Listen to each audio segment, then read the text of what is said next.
The following program contains scenes not suitable for children.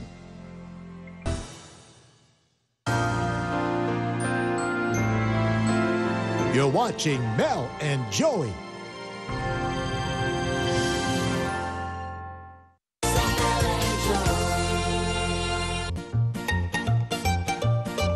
At kung pagkain dito sa Italia ang pag-uusapan, dalawa agad ang papasok sa ating isip. Ang pasta at ang pizza na paborito din dyan sa atin. So kilalanin nga natin itong dalawang pagkain ito, ang pasta at pizza.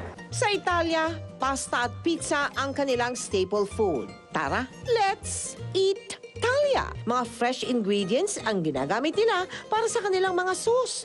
Mayroong tomatoes, mushrooms, at kung ano-ano pang herbs and spices na siguradong magpapasarap sa kanilang pasta recipe. At talagang makatululaway ang pasta na kanilang inihanda sa amin. Matapos ang napakalinamnam na pasta, isang pizza house naman ang aming dinayo upang makatikim ng authentic Italian pizza. At biruin yung isang Pinay pa ang nag-demo sa amin kung paano lutuin ang isang Italian pizza. Alam nyo ba na sa Greece at hindi sa Italy ang origin ng pizza? Noong 18th century, ito ay dumating sa Naples, sa Italy at ibinebenta sa kalye na tila mga pandesal. Maging si Queen Margherita ng Roma ay nagustuhan ng pagkain ito. Kaya ipinatawag niya si Chef Rafael Esposito noong 1889 upang gumawa ng espesyal na pizza para sa kanya. Ang pizza na ito ay mayroong tomatoes, mozzarella cheese at green basil leaves bilang pagkilala sa kulay ng Italian flag. Ang pizza na ito ay nakilala bilang Pizza Margherita, na siyang paboritong-paborito hindi lang dito sa Italia maging sa buong mundo. Pizza at pasta, dalawang bagay na hindi maaaring palampasin sa inyong pagbisita sa Italia. Yan pong nasa likod ko, mga kaibigan, yan po ay ang tinatawag na pantheon.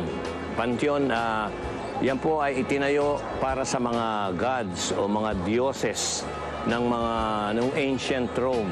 At ito ay naging libingan ng mga ilang hari at mga namuno sa gobyerno ng Roma. And speaking of gobyerno, mga kaibigan, makakaharap nyo ngayon ang isang Pinoy, isang kababayan natin na nagtatrabaho sa mga namumuno sa gobyerno ng Roma. Ito po ay walang iba kundi si Romulo Salvador. Ito ang Roma, Italia. Isang bansang may parliamentary republic form of government. Alam niyo bang merong Pilipinong leader dito na naghahatid sa ating mga migranteng kababayan ng serbisyong totoo? Councilor Mulong. Ano ba natatawag ko? Mulong na lang, ano? Kasi sa Pilipinas tayo napapanood ngayon, no? Tsaka yun ang mas kilala Yun ako ang mas kilala ka sa Mulong, no? Siya si Mulong, tubong Santa Cruz sa Laguna. Ngunit sa Maynila lumaki. At dito sa Italia, kilala siya bilang Konsehal Romulo Salvador. Siya ay isang representante, di lang nating mga Pilipino, kundi pati na rin sa buong Asya para sa mga migranteng kagaya niyang naninirahan dito. Ipaliwanag mo nga ang posisyon mo dito sa syudad ng Roma. Well, actually, ako po ngayon ay isang supplementary counselor. And we are 4 migrant counselors divided into continent. Ako po sa Asia, kaya lahat ng ASEAN countries is under my responsibility. Hindi lang pala Pinoy, no? Hindi po. One for East Bloc Europe and one for African countries. And at present po, I'm also handling the presidency of the group.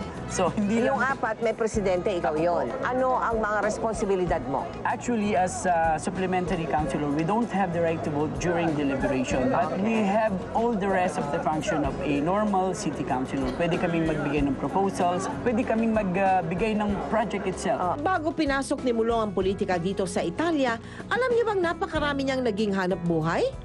Jack of all trades kasi ang ating bida. Anong unang trabaho mo dito sa Roma? Dumating ako dito 1984.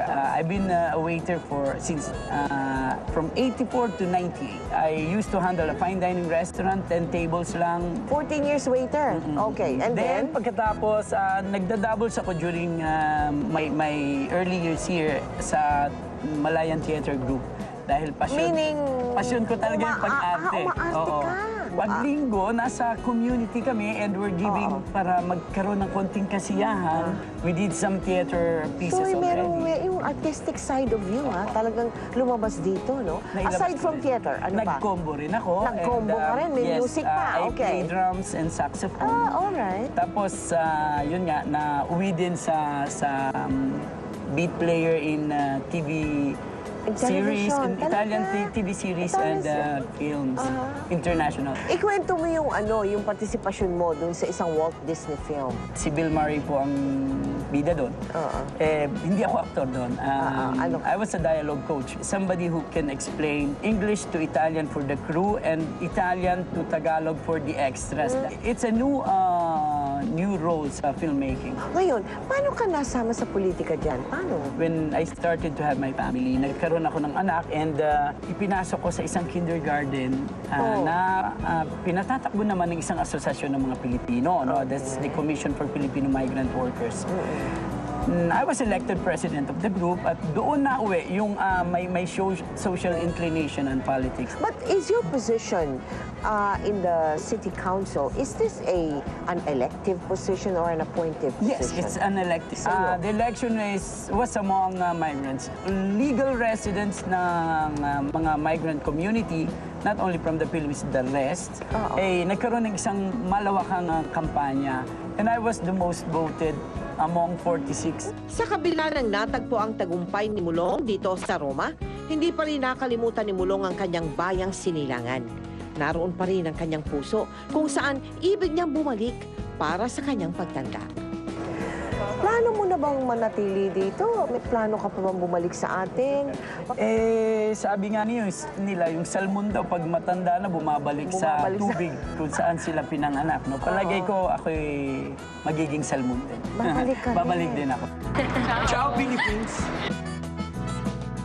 Sa aming pagbabalik, ang pribilehyo na makasama ang banal na Papa, ang mahal na Papa, sa pagdarasal ng Angelus sa pagbabalik ng ika-5 anibersaryo ng Mel and Joey dito sa Roma.